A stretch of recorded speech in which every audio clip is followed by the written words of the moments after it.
You're not gonna.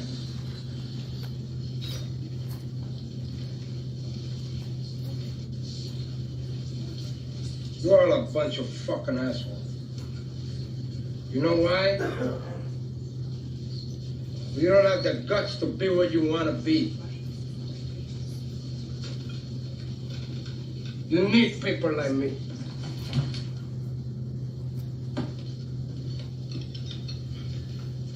You need people like me so you can point your fucking fingers and say, that's the bad guy. So, what'll that make you? Good? You're not good. You just know how to hide, how to lie.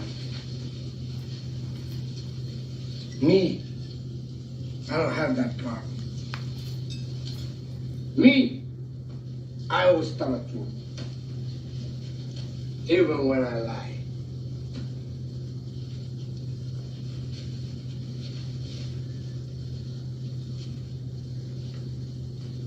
So say good night to the bad guy.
The champ is here!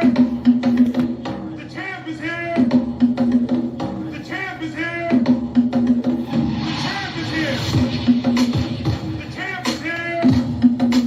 The champ is here! The champ is here! The champ is here! The champ is here! The champ is here! The champ is here! The champ is here! The champ is here!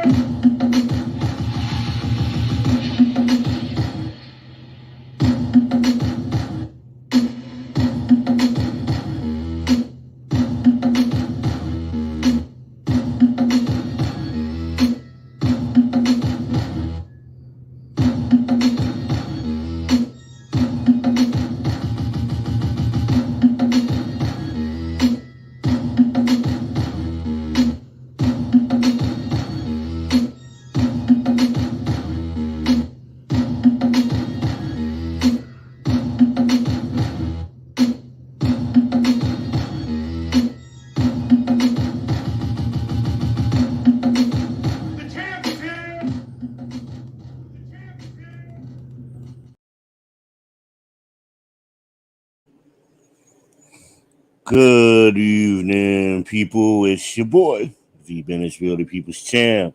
I am your host, and this is the People's Podcast. Strap in with me. This is on scheduled production, and we are live streaming on YouTube, Facebook, Van Johnson. We are also on V Israel Twitter. Strap in with me. As always, if you don't want to be here, don't be here. Move around. Plenty of places to be out here in these YouTube streets. So, today, August 15th, 2023, go talk a little bit. You know, I get inspired here and there, and or I run across something that I just feel, or I think I need to respond to. And this is one of those times. Gotta say something. Gotta say something about this one.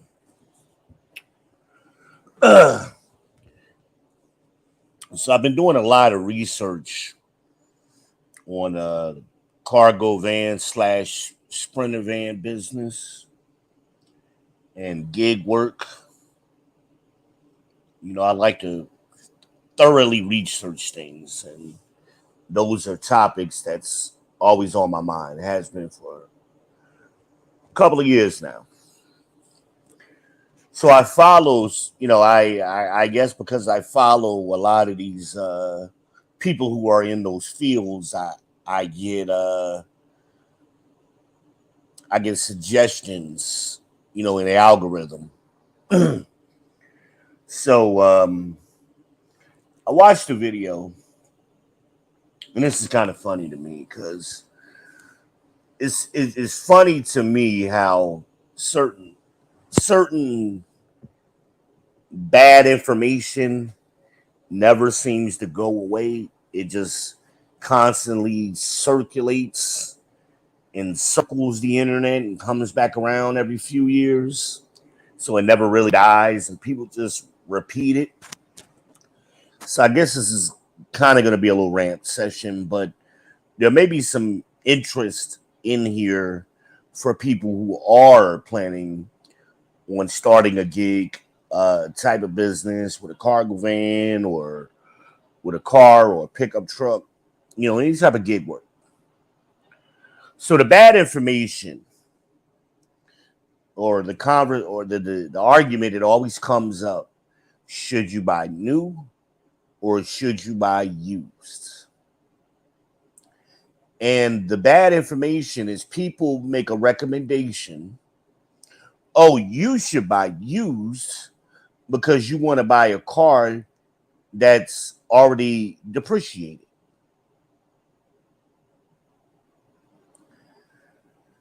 Well, that's not true. That's in Again, I say this all the time, especially in manosphere spaces, but I've been saying it for over 2 decades now on the internet. People talk about things they don't know what they're talking about. So this video I'm watching, young white guy, I don't know his name, I don't know his channel. Young white guy's giving some information out. This kid was probably around, he's not a kid, young man is probably around 25 years old. You don't know, sir, you don't know what you're talking about. And it's evident in what you're saying. And what you're saying is wrong, and you can financially hurt people. Um,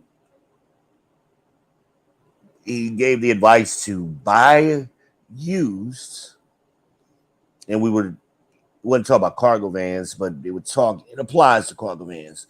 He was specifically talking about a car to drive Uber. Buy a used car because you want to buy a car there's no more, the depreciation is already gone through depreciation. Again, that's not true. All cars depreciate, whether you buy it new or used. These kind of you hear these foolish things, kind of like Hondas and Toyotas run forever, right? And that's something that just got started in the last 20 years. Okay, when I was growing up, the old folks didn't drive Hondas and Toyotas. They drove Cadillacs, Buicks, Lincolns, because those cars lasted forever. Ford trucks, Chevy trucks, right? So then all of a sudden, the marketing changed in the late 90s, and the new generation started coming in, and, oh, get a Honda, it lasts forever, it's better on parts, and every kind of nonsense. Don't buy a German car because the parts are too expensive.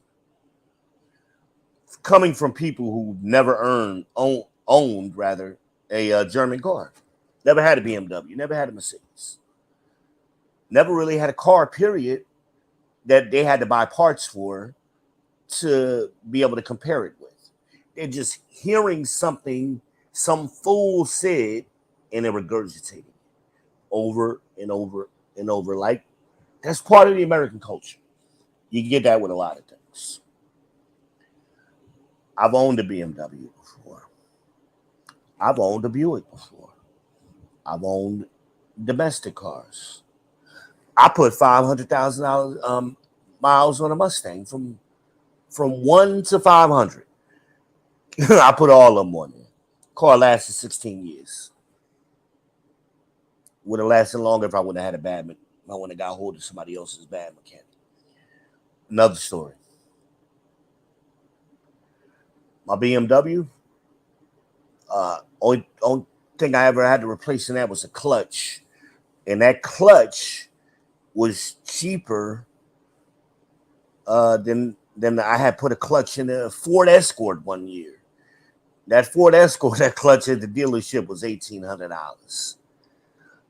I got my clutch in my BMW 3 Series for $1,200, and it had a lifetime warranty. So, I mean, again, people just say things and they don't know what they're talking about. The parts are not what really gets you. It's the labor, and labor is very high right now. Another conversation. I went off on a tangent, but depreciation. All cars depreciate. Actually, a used car can depreciate faster than a new car. It just depends on it individual situation. So I always recommend to people to check with your bank or your credit union, and they can tell you what the book value is. And I'm not talking about the blue book. That's for you suckers, okay? Y'all go on the internet and Kelly's blue book comes up and you think you know what you're talking about. The black book is what dealers go by. So if you're buying a used car, there could be thousands of dollars difference between Kelly and Black Book. But you want to take somebody experienced with you. I mean, really experienced, not just somebody who done, your uncle who done had a lot of cars. That don't make mean he experienced. He might have paid a horrible price for every one of his cars. Preferably get somebody who's been in the industry for some period of time. They sold cars at some point. They're going to have a better understanding of how the process works, which is what your uncle ain't going to know about. The process is set up a certain way to maximize their money. So you want somebody to guide you through that. But check with your bank or your credit union. Hey, I'm thinking about buying this 2016 Toyota Camry. And they can tell you, based on the mileage, roughly what you should be, a ballpark.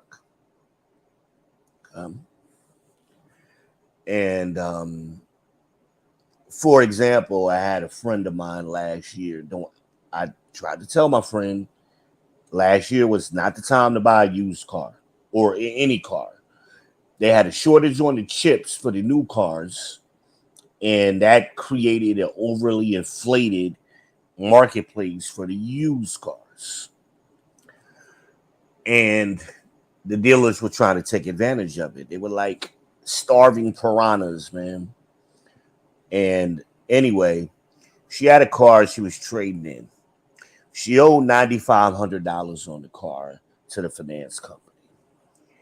The payoff, that was the payoff on the car, $9,500.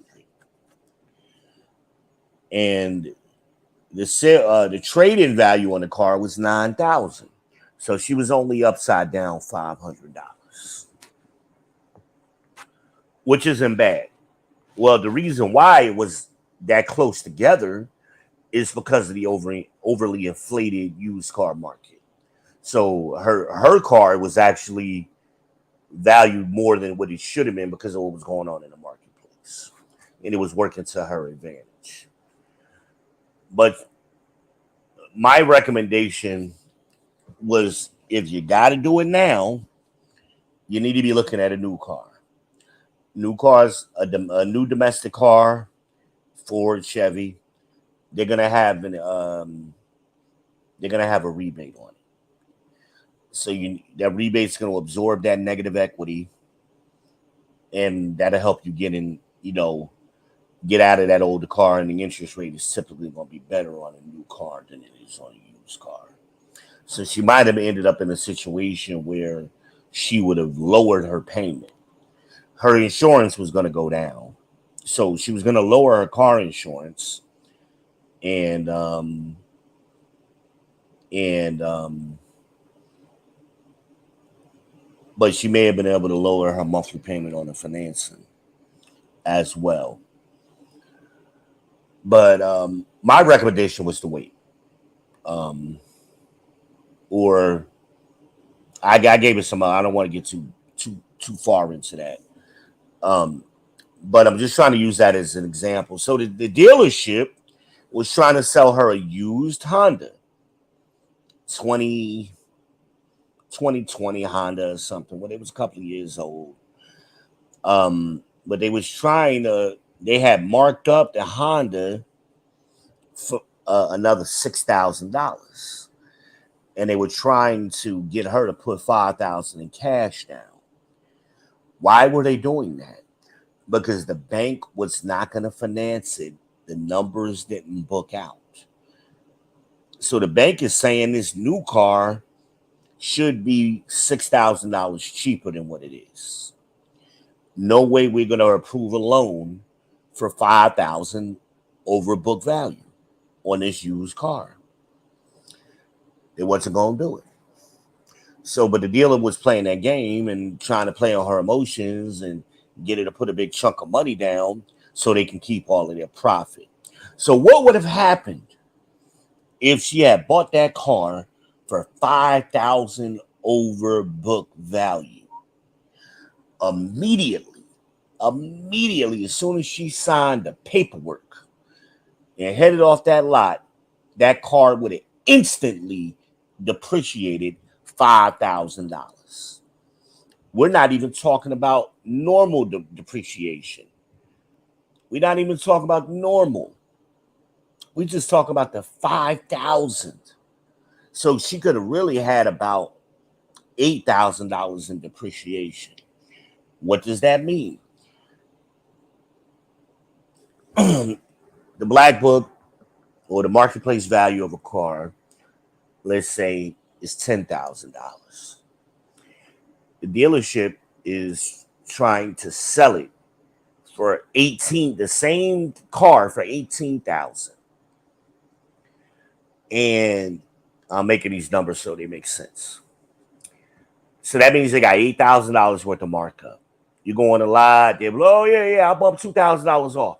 Yeah, we're selling it for 18,000, but we were really trying to sell this car, so I'll go ahead and give it to you for 16,000. You're thinking, oh, I got a good deal, or I really did something because I talked to people down. I got this $18,000 car for 16,000, not knowing that it's really only worth 10,000. So you're still $6,000 over the book value. So this only matters if you're trying to finance it. So, like most people, if you're paying $16,000 in cash, it don't matter. But if you're trying to finance it, when the dealer tries to get the bank to approve it, the bank is going to kick the loan back. You're way overvalued. You should be around 10 and you're at 16. So the only thing they can do is lower their price, and they can only lower their price by cutting into their profit or getting you to put more money down. So if you put $5,000 down, right? Where we at now? We at 11,000. We at 11,000. Dealer may say, you know what? They're gonna send it to the bank like that. The bank say, nah, you still 1,000 over. The dealer's gonna say, try to get another 1,000 out of you. He may even go ahead and discount the vehicle just to move the unit, depending on the time of the month, to get it in line with what the bank is trying to do. Because they got you on the hook. They don't want to let you off that fish off the hook.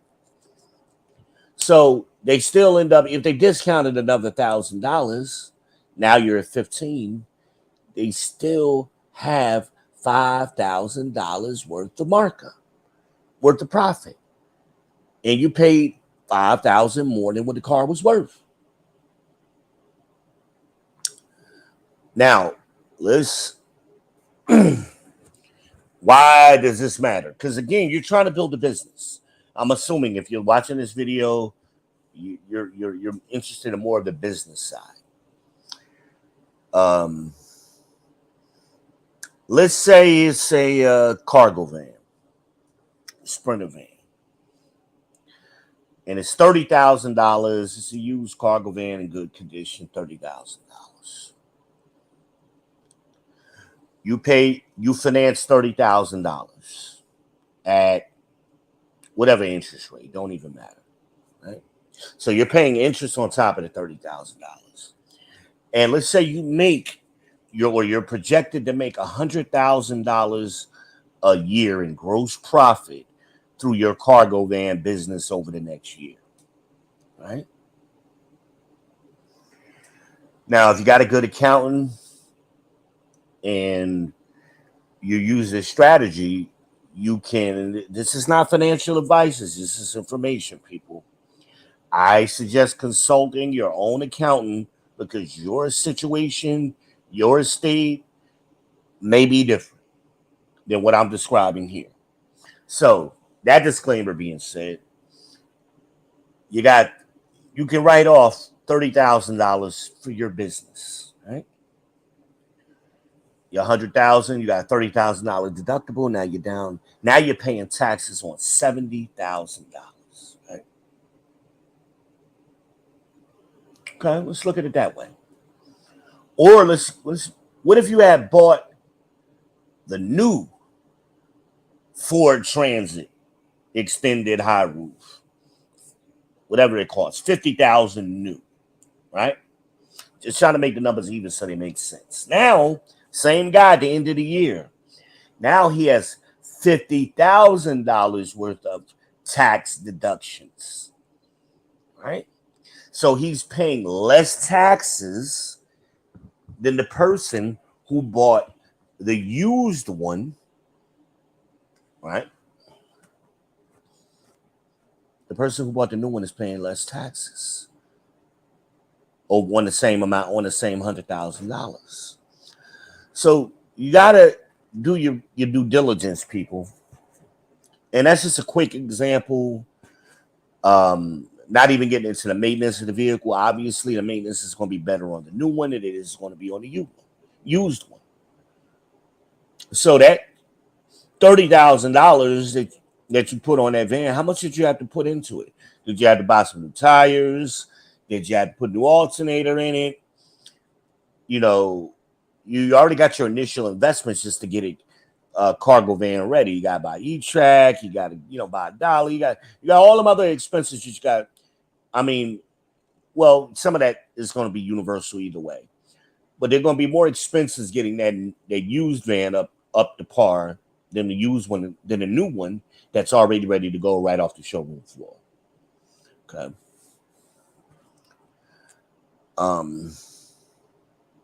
You can get an extended warranty on a new or used car most places.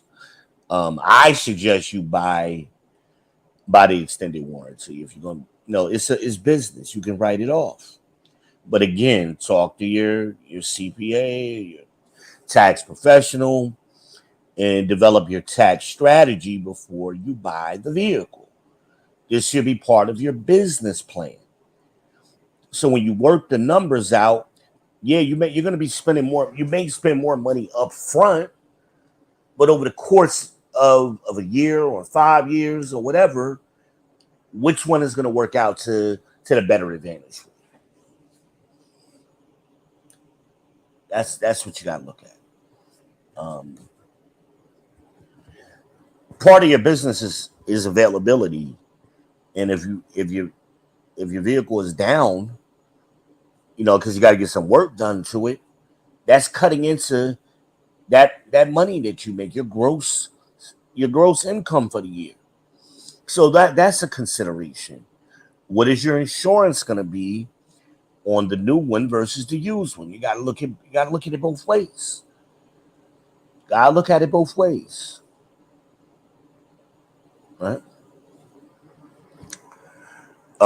So my advice is don't just listen to some guy, including me, some guy on YouTube, because you like my voice and whatever I'm saying is resonating with you at the moment. Do your research. New versus used. You need to do your research. But don't think that depreciation doesn't happen to used cars, because it does.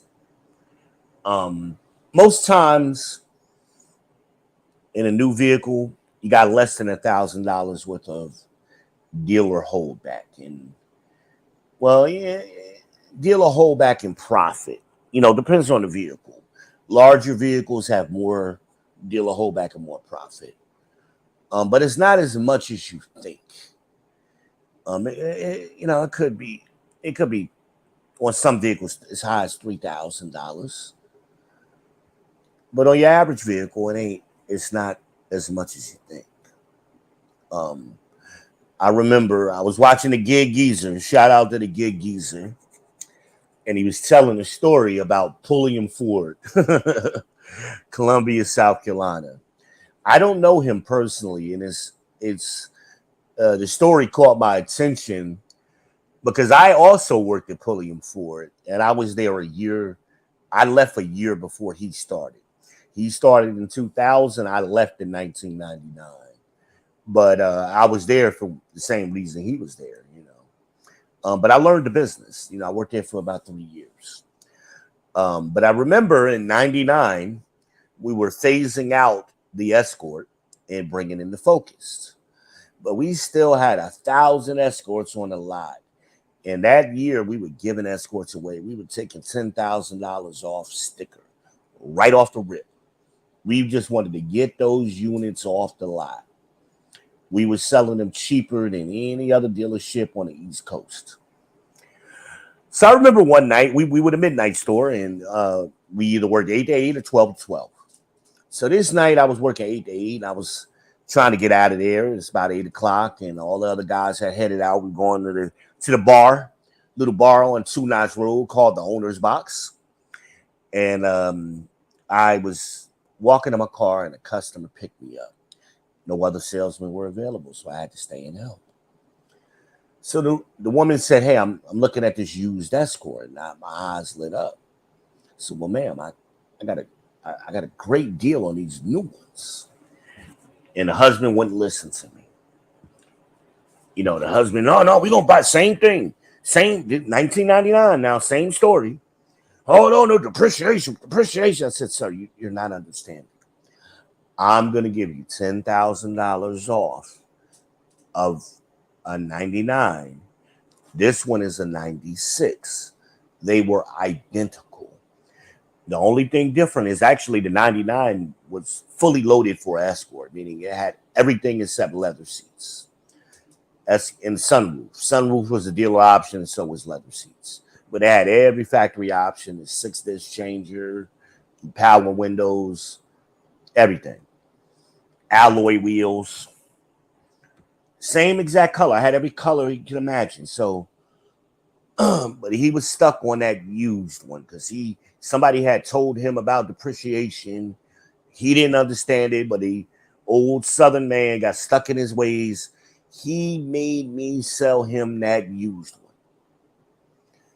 First of all, I didn't want to sell it to him because I was a new car salesman. I could sell used cars, but it took me out of my element. And the funny thing is that the used version, the price of the used one was more than the new one. So the new one was like around 23,000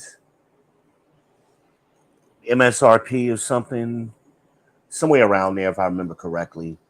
We were taking $10,000 off the sticker, so that made it 13. The used one we were selling for 16.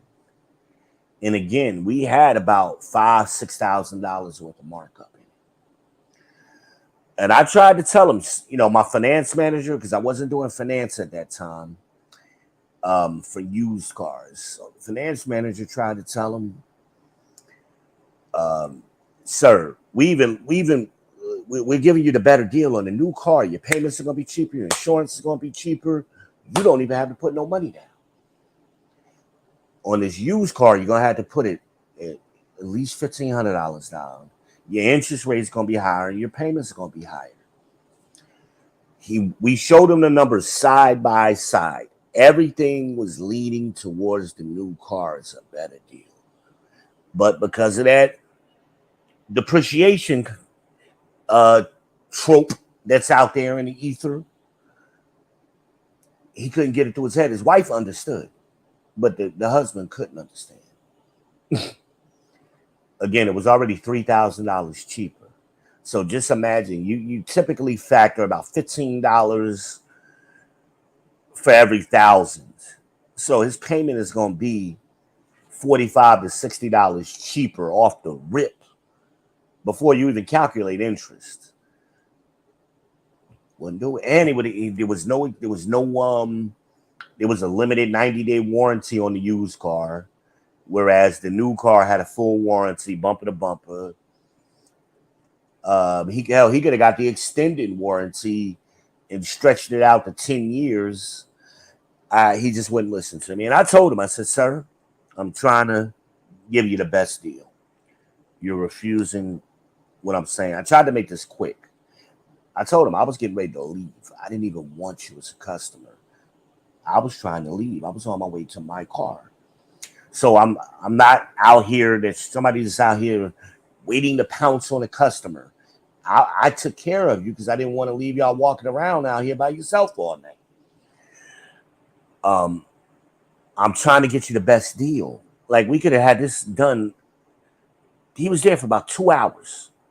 So we could have had this done in 30 minutes. This was a slam dunk. Easy peasy. I said, but now I tell you what I'm going to do. I'm going to bury you in this Escort. You're never going to get out of it. You're going to pay every dime of this Escort. This used one. Yeah, well, I'm going to be able to trade it in. No, sir. You're not going to be able to trade it in. You're going to be buried in this car. Understand, this is the 99 is the last year. They're not making it no more. So that means there's going to be a ton of these Escorts hitting the market, used and new, over the next couple of years. It's going to be flooded. So that means the resale value on these is going to be nothing. You're going to be buried in this car, so you're not going to be able to trade out of it unless you put a lot of money down. And I mean a lot of money.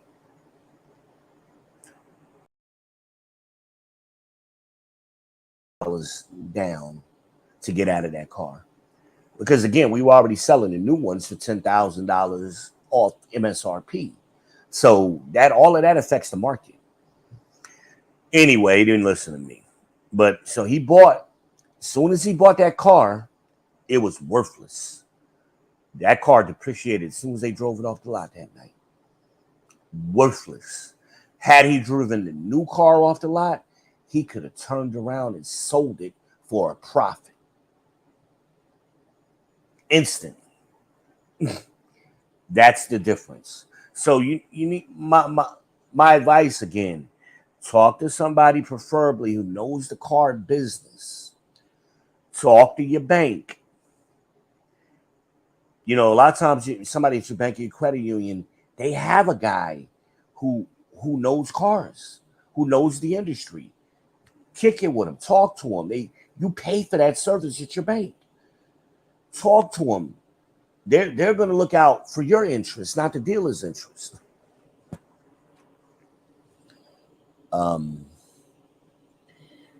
But I tried, man. But same thing. Like I said, if you're running a business, cargo van, sprinter van, gig app, pickup truck, do your due diligence. What is your projected income? What is your projected taxes? How much deductions can you write off? Does this new car offer me an advantage versus the used car tax-wise? What about the interest? Is the interest on the used car versus the new car tax deductible? Can or can I do a lease? Should I lease the new cargo van so I can write the lease off every year? Again, you got to talk to your tax professional and let them give you your best advice. Because that cargo van may give you some tax deductions for the entire period that you finance it for. So you may finance the damn car for 4 or 5 years, and you get a doggone. You're able to write it off every year, so it's to your advantage, and it may make it more affordable than the used one. Because again, you're going to be paying less interest on the used on the new one than you are on the used one. So you got it's other things to look at other than these tropes that these young guys who on their first car don't know what they're talking about. Talk to a tax professional. And also a lot of times at the dealerships, I know we did at Pulley and Ford, we had guys that specialized in fleet vehicles and commercial vehicles. So they knew how to write the deal up in a way that was advantageous to the fleet owners. That's what they did all day. They were fleet managers. That's what they did. They specialized in that. So yeah. Sometime a lease is better. Um, Again, you gotta talk to people who know what they're talking about. Um, because of the interest rate, for straight out finance may not be the best thing, but the money market rate on the lease works out, which is basically the interest rate. But because most people don't know that, they don't understand how the lease works. So the lease may work out better, and it may help you structure your business better. So and you can do leases on used vehicles too. That's possible. But again, talk to the professionals first to see which way works out best. Um, get pre-approved from your bank, from your credit union. Navy Federal does good ones. Um,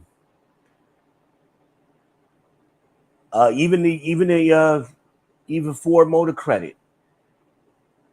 It's been a while since I've sold cars. You could get pre-approved from them in the past. I'm 99% sure you can still do that today, especially if you're an existing customer with Ford Motor Credit. They're always looking to give you new business. Okay. So I'm just putting some things out there to think about, to help people out um, when the business ends, because that's what we're talking about. I'm not talking about which vehicle to buy, a Sprinter versus a Transit versus whatever, or what pickup truck to buy, F-150 versus a Silverado. I'm not doing that. I'm just, no matter what you do, no matter which vehicle you choose, the information that I gave you is all going to apply to any of it. But you gotta do your due diligence, and a lot of this information you can get online if you search. Um, if you search, but I wouldn't talk to guys just starting out, young guys just starting out doing gig work, just buying their first vehicle. They just don't have the experience. There's plenty of forums and YouTube channels of car buying. Guys have been doing it for years. CPAs that are giving out advice. Do your research, man. Just go find it. Go find it. A lot of times these guys doing their channels, they do live shows. They'll answer these questions live for you.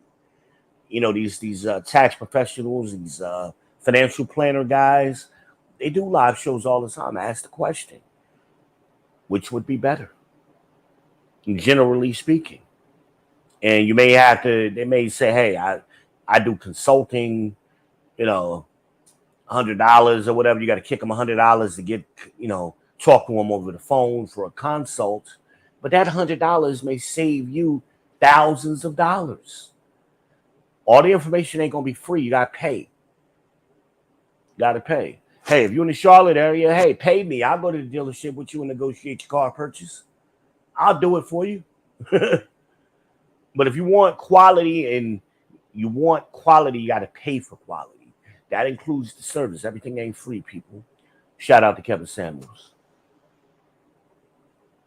You got to pay. So, I hope this made sense. So, I just rambled a little bit. It was unplanned, just going off the dome. Shout out to Harry Mack. Going off the dome with it. These YouTube bars.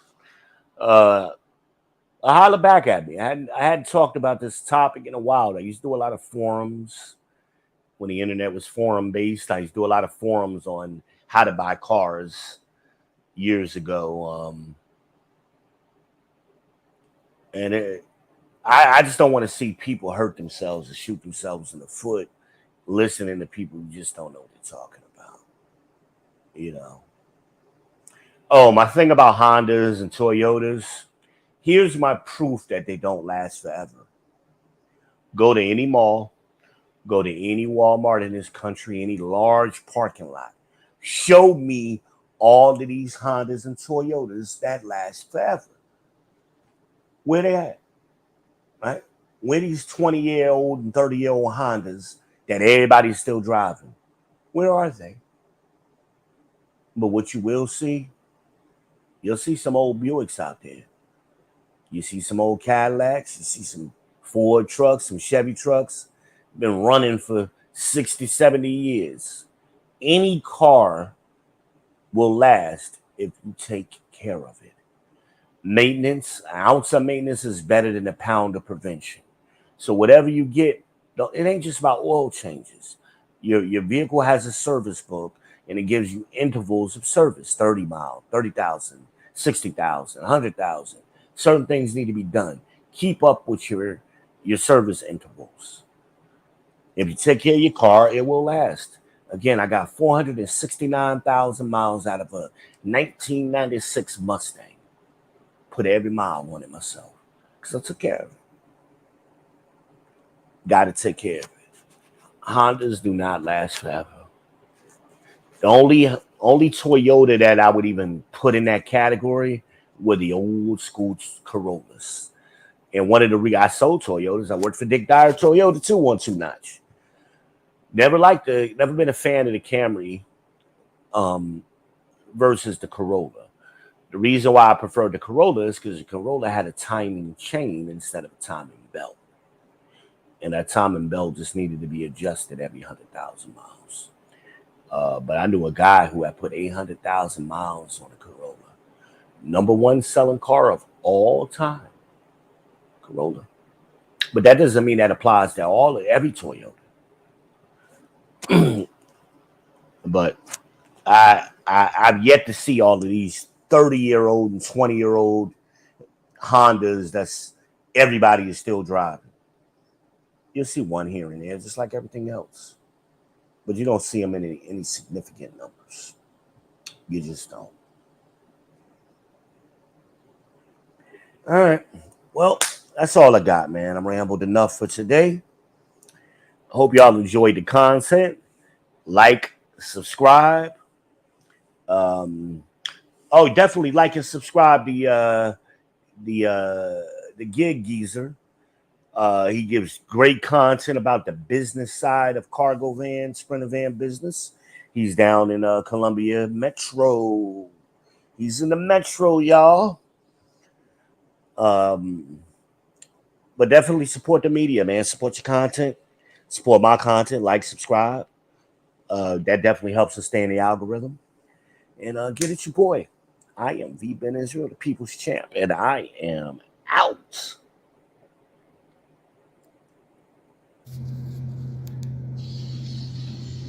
Wait a minute.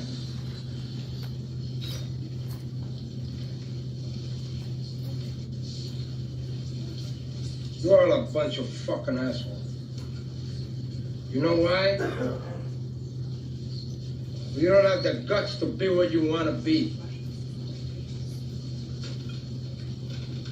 You need people like me.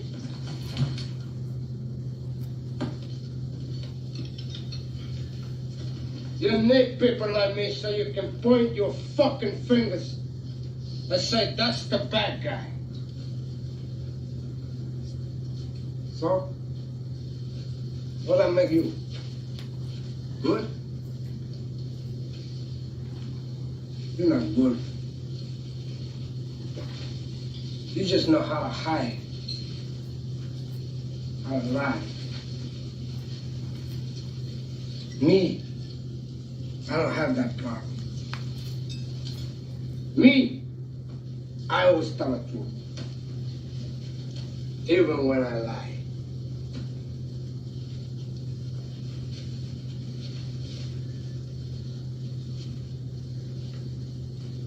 So say good night to the bad guy.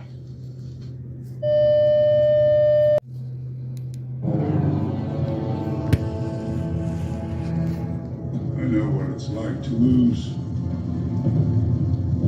Feel so desperately that you're right, yet to fail nonetheless.